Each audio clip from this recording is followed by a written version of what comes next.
साथियों, अगर अभी तक आपने हमारे चैनल सोशल जंग को सब्सक्राइब नहीं किया है तो सब्सक्राइब जरूर करें और बेल आइकन दबाना ना भूलें ताकि हर लेटेस्ट धमाकेदार खबरों की अपडेट आप तक पहुंचाई जा सके।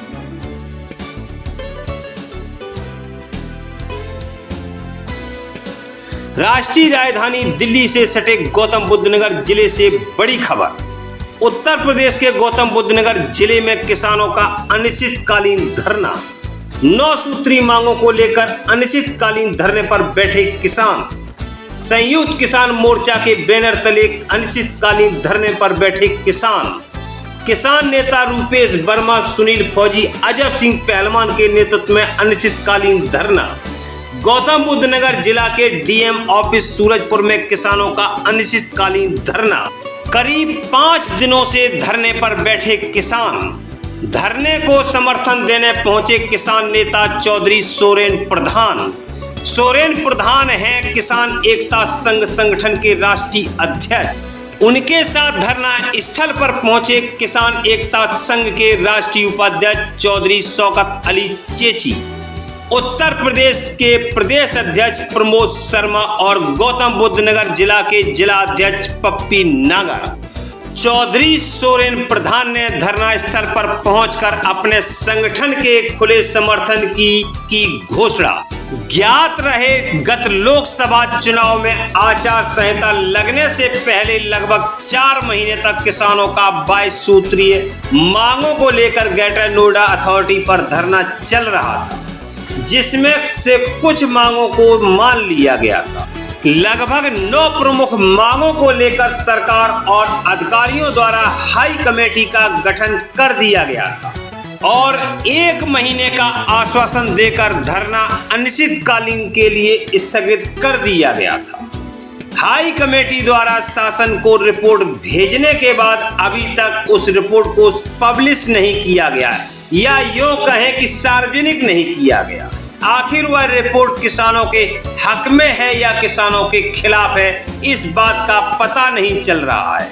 इस बारे में अधिकारी कुछ भी बताने से इनकार कर रहे हैं, बशर्ते यह भी कहा जा रहा है कि जब तक सरकार कोई आदेश नहीं देगी हम रिपोर्ट को सार्वजनिक नहीं करेंगे।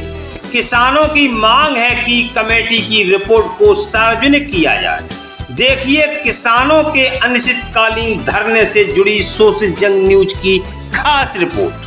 माता और बहनें ही है मेरी, ज्यादातर मैं सारी बहनें मुझे राखी बांध चुकी हैं, मेरी सारी बहनें ही हैं। तो रूपेश भाई देखो, सरकार की मंशा चाहे आज बीजेपी रही हो, पहले सपा रही हो या बसपा रही हो, हम तो हमेशा पीड़ित किसान पीड़ित रहा है।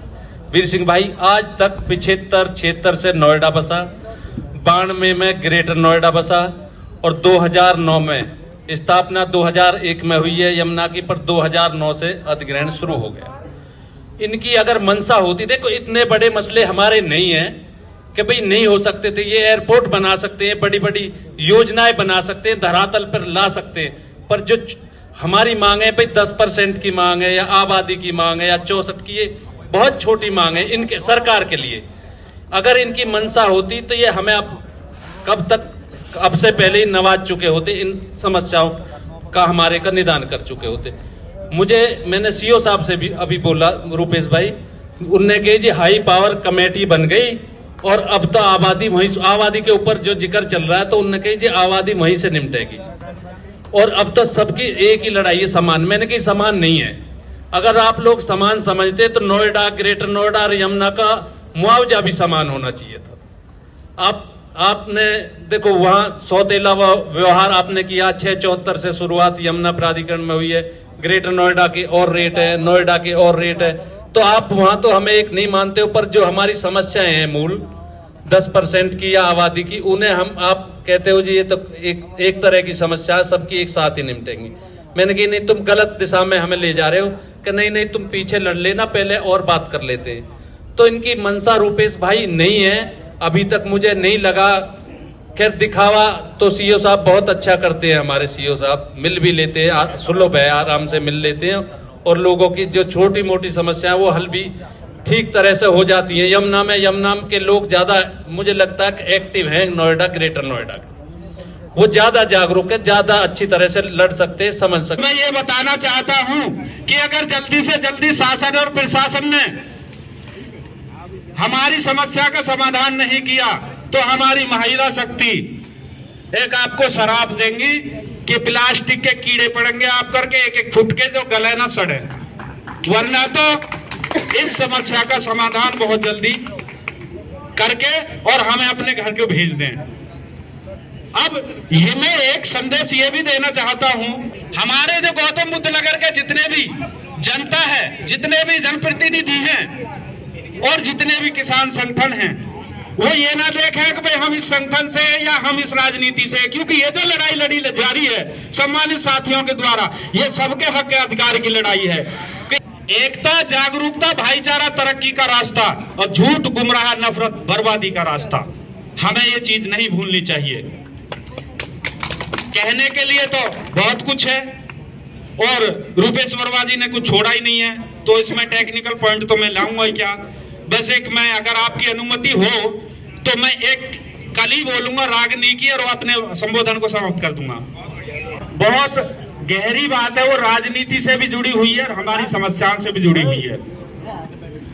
भाई देश का सिस्टम, देश का सिस्टम गड़बड़ हो गया, अरे झूठ का झंडा है भारी, अरे मोदी योगी राज में लोगों बढ़ गई अत्याचारी। भाई देश का सिस्टम गड़बड़ हो गया, झूठ का झंडा है भारी, मोदी योगी राज में लोगों बढ़ गई अत्याचारी। भाई भारत देश, देखा भारत देश चला लो सजदो, कोई बच्चों का खेल नहीं, मोदी योगी अमित शाह का रे देश की खातिर सच्चा मेल नहीं। पैरा झूठा बना, देखे झूठा बना रे विकास का मॉडल नहीं दिखा, चलती कहीं रेल नहीं, अरे कठिन रास्ता देश की सेवा, जो बच्चों का खेल नहीं। खड़ी देखे जनता रे बाट किनारे, कभी आवे मौज हमारी, मोदी योगी राज में लोगों बढ़ गई अत्याचारी। जय हिंद, जय भारत, जय जवान, जय किसान।